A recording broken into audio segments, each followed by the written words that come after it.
What is karma? What do we really mean by the word karma,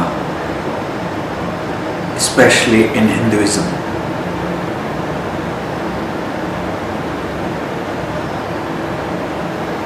The doctrine of karma, the law of karma, simply states, as we sow, so shall we reap, nothing less or more.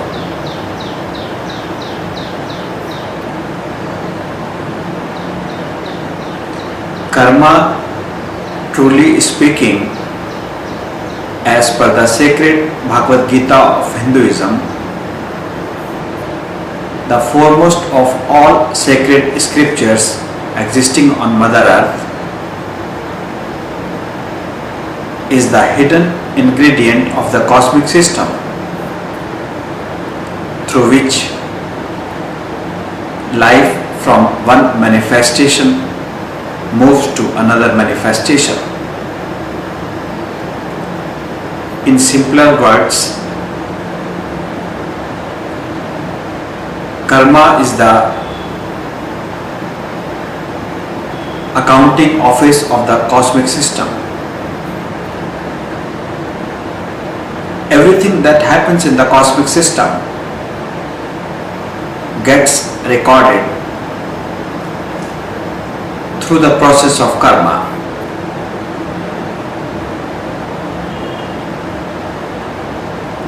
A human being is born. One is born in the house of a cobbler.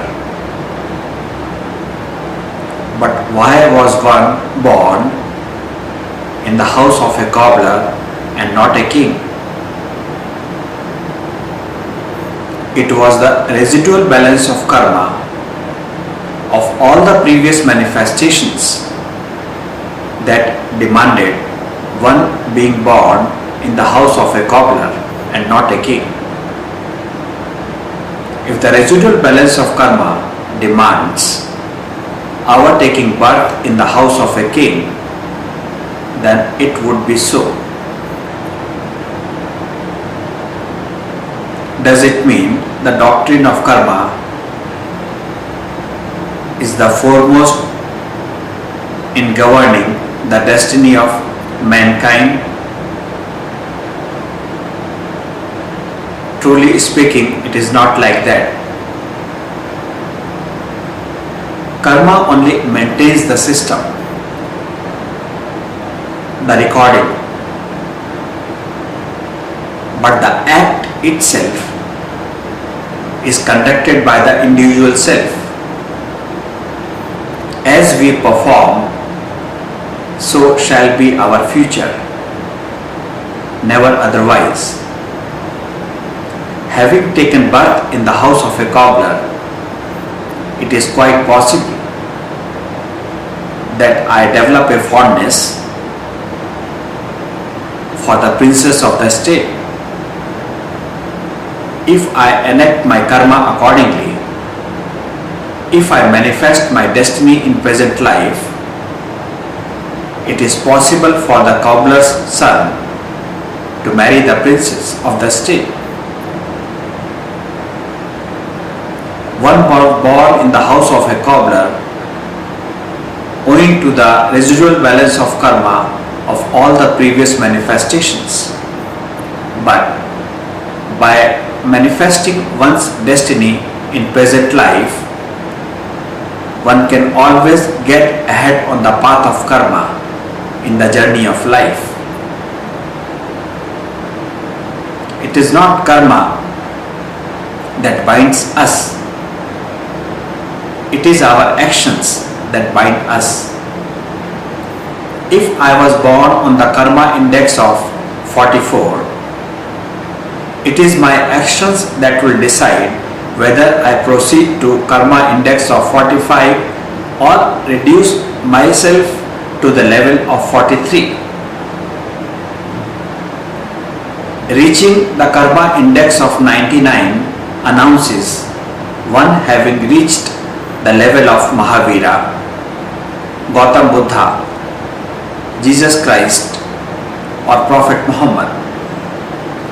All these man gods finally overcame karma, which means they burnt their karma in its entirety so that the soul Atman within the body need not manifest karma, need not manifest a body again. Devoid of karma, the need for the soul Atman to manifest a body further ceases to exist, and one reaches the level of enlightenment termed Kaivalya Jnana in Hinduism.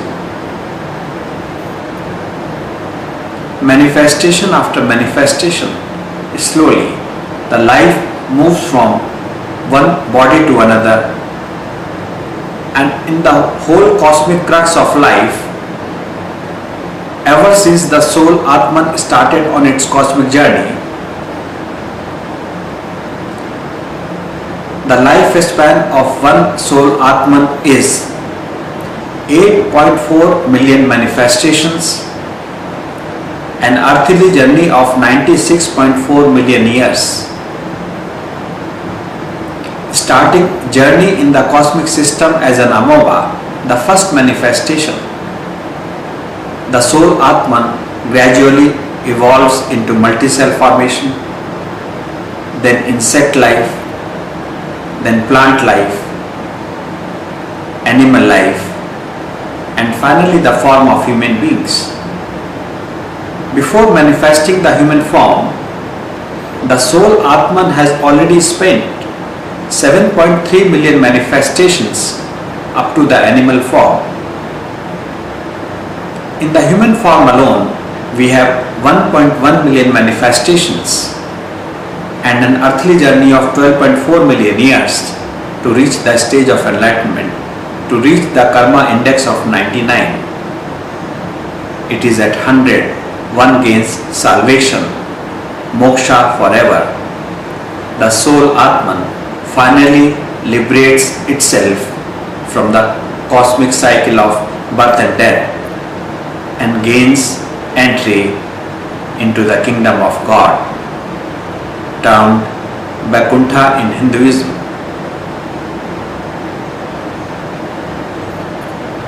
Karma is not something that is enacted by the cosmic system, God Almighty, or anybody else.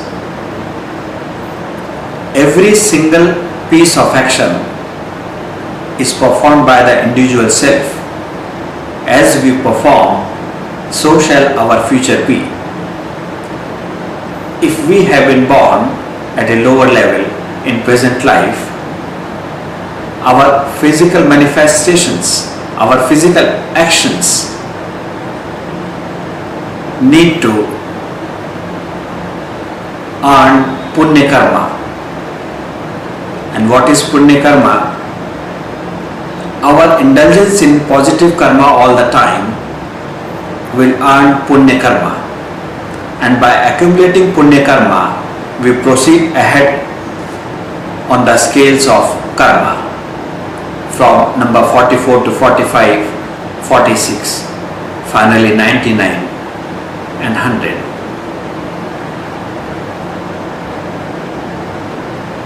Karma, the theory of karma, is not difficult to understand, but only when we truly realize the cosmic crux of a soul Atman manifesting the human form does the entire picture become clear to us. Unless we believe in a soul Atman manifesting a form again and again, unless we believe in the truth of life best explained in the sacred Bhagavad Gita of Hinduism, nothing will become clear to us. Every single soul Atman in the cosmic system is independent of each other. The physical actions alone does not mean karma. The physical actions hardly amount to 10% of karma. The myriads of thoughts that enter our brain constitute a bigger part of